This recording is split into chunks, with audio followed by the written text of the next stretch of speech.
start, because I think we tend to get so caught up in Paul Skeens and even Jared Jones that we forget that there's a pretty darn good pitcher named Mitch Keller on this staff, and he's turned into a heck of a leader for this pitching staff, hasn't he?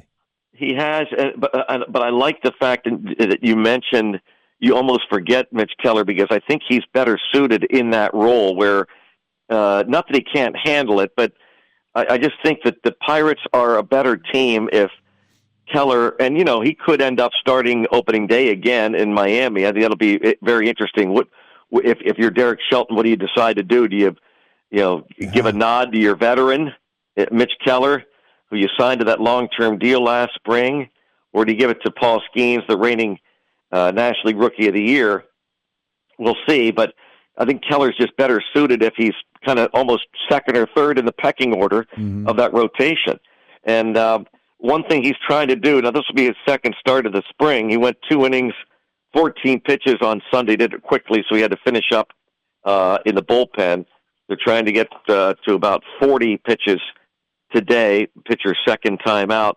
Have a better second half, because back-to-back years he's gotten off to strong starts, but he's faded a bit in the second half. And so he even mentioned, he goes, my goal this year is to have a better second half than I had in the first half.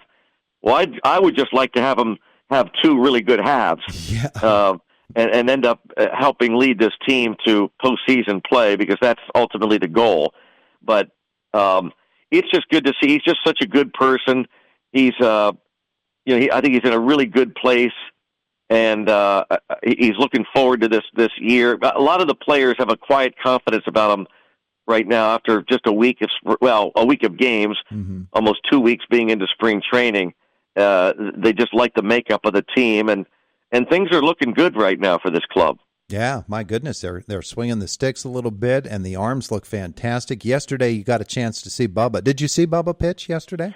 I did not. I didn't make that trip down to Fort Myers. It's about 2 hours and 15-minute drive, so I missed that one. But I did tune in on occasion to Joe Block and John Wayner on the webcast, and it sounded like Bubba was dealing. Bubba is a guy kind of like Jared Jones. Jones, aside from Skeens, last year was the top pitching prospect. Skeens was the top prospect in baseball from a pitching standpoint, and of course made the club, came up in May to make his debut. Jones came out of the gate, was opening day a roster guy. Yeah. Chandler, before Andrew Heaney arrived as a free agent last weekend, there were rumblings that maybe Chandler would be the Jared Jones of 2025 and make the club out of spring training. I'm really happy that he's going to begin the year AAA Indianapolis. I don't think he is. I am, because that means the team at the big league level is going to be better for it. That guys like Chandler and Braxton Ashcraft and Thomas Harrington and Mike Burrows, what a rotation, by the way. They talk about a major league rotation. How about the one that the Indianapolis Indians are going to start with? My goodness. Yeah. That's going to be sensational. And those guys are going to continue to get better, hone their skills, and they'll be ready, and they're going to need to be, because you don't just use 5 starting pitchers in a Major League Baseball season. You use 8, 9, 10 starting pitchers in Major League Baseball. And the teams that win are the ones that have the depth that can dip into their minor leagues and bring them up and have them succeed, not just fill spots, but actually succeed. And that's kind of what Ben Cherington's done, and is now going on his 6th year as general manager. Build depth throughout the organization. Yeah, one of the great things that I want to look forward to is seeing what happens with a guy like Anthony Sotomito. That's another guy. I should have mentioned him, yeah. Well, you're right. Last year at Altoona, we were expecting he was just going to blow through everybody, and he had some problems. He ended up being sent down to instructional for a good long time. So this is a real key season for him coming back. And he's a guy that, as people that have seen him in Altoona know that, that funky delivery. But yeah, and the Pirates, Ben Cherington in particular, they love to use it, and they're right. But baseball careers are not linear. There are ups and downs. Rarely do you see a guy, Paul Skeens is a generational talent. He's just not lost going into his high school, college days at LSU and Air Force, and now in the minor leagues and the big leagues with the Pirates. He just doesn't lose. But that's so rare. There are going to be pitfalls along the way and failures, and you have to figure out a way to work your way out of it, and you're better served when you do find out. Through your failures, you succeed. I mean, he's still only, 22 years old, Solomito, so still time to grow, but that's a guy that, if I assume he would begin the year at Altoona, but if he does figure it out, and there's no reason to think he can't, that he at some point joins that AAA rotation. And look at that. I mean, add him to that mix. That's crazy good. He and others have kind of taken a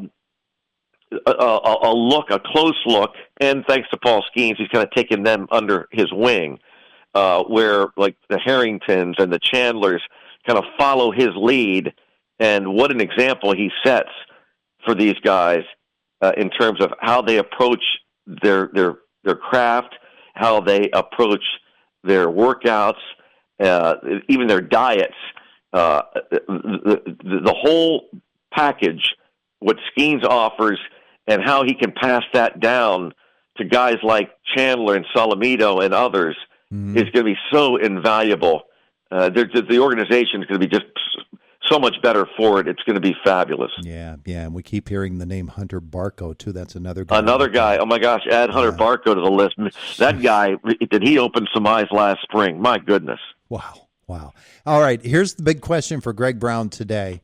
Cities that you're most looking forward to going to this year, other broadcasters that you enjoy seeing when you get to those cities. Who are those guys that you say, boy, I can't wait to get to that town because I can't wait to see so-and-so again? Oh, well, I mean, really all of my colleagues and cohort, I love them all. I really do. I mean, they're just because, it's a small fraternity, and I mean, some guys I'm closer to than others. Ryan Lefevre has become a pretty good friend of mine over the years from Kansas City. Even though we hadn't seen him every year, they changed the schedule so that now we do. I love seeing guys like the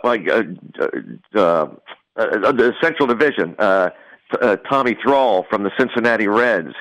I love seeing the national guys, Matt Vasgersian, who I saw in San Diego and Milwaukee before he made it to MLB Network. Speaking of San Diego, one of my closest friends is the color announcer. Some of the play-by-play guys, of course, but the color announcer for the San Diego Padres is Mark Grant, and he and I have become very, very close. And with that, I love going to those towns. You mentioned, Milwaukee is a very underrated town. I'm sure I've talked about that before. Yeah. Cincinnati, I like Cincinnati because it's one of those kind of walk-around towns. The ballpark's right there. I love ballparks that are right across the street. Basically within a couple of blocks, you can walk to it. The convenience factor. Petco in San Diego is one of those.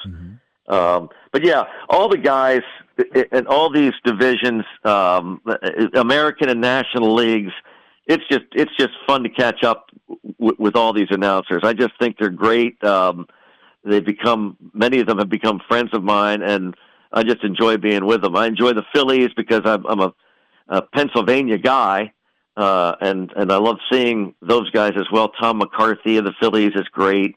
Yeah, they're all great. Yeah, and of course the previous generation of announcers that we lost, Bob Uecker, just a couple of months ago, and so you're going to miss seeing him, I know. But you think of guys that 15 years ago were still doing games like Brenneman in Cincinnati, and all of those different guys. I saw this week Chip Carey celebrated his 60th birthday this week. So another guy I love seeing Chip. I miss seeing Tommy and Marty and his son Tommy Brenneman in Cincinnati. Yeah, Marty retired.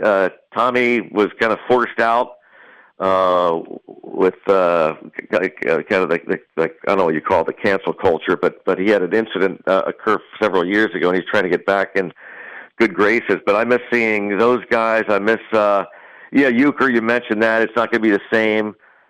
in Milwaukee. He wasn't traveling as much the last couple of years, but going into Milwaukee and seeing him in the press box, it is great. It's like, it's even spring training. It's just like, I'm sure I've said this before, it's like when you're growing up in grade school and high school, when you had the summers off, and when you went back to school, it was getting back to work, but also, which, wasn't the greatest thing in the world. In my case, it's a great thing. And when I was going to school, didn't necessarily look forward to going back to school, but I loved going back to see my classmates, my buddies, because oftentimes you wouldn't see them for the summer.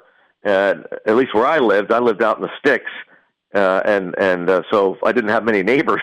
And so I'd see them when I went to school, and the same thing here. You go back and you see these players in spring training and the coaches.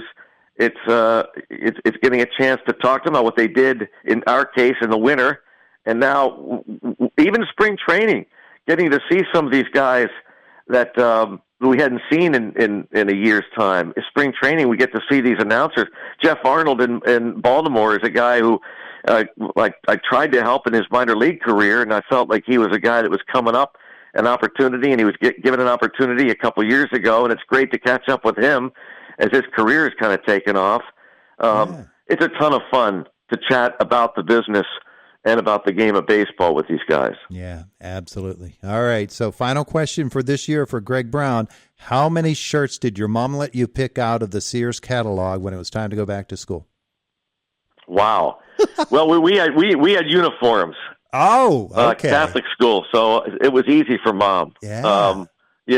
It was pretty easy. It was the white shirt and the pastel. It was a checkered tie and navy blue pants. Nice. It was pretty easy. Nice. I did spend a couple years at public school in the 7th and 8th grade, and I'll never forget. For some odd reason, I was an oddball. There was some kind of almost Pat Boone type white vinyl shoes that I wanted to wear. I thought I was pretty cool. Yeah. And so she got them for me, and I'm telling you, they were relentless in public school. This little Catholic school kid, I got a nice dose of reality. They let me have it.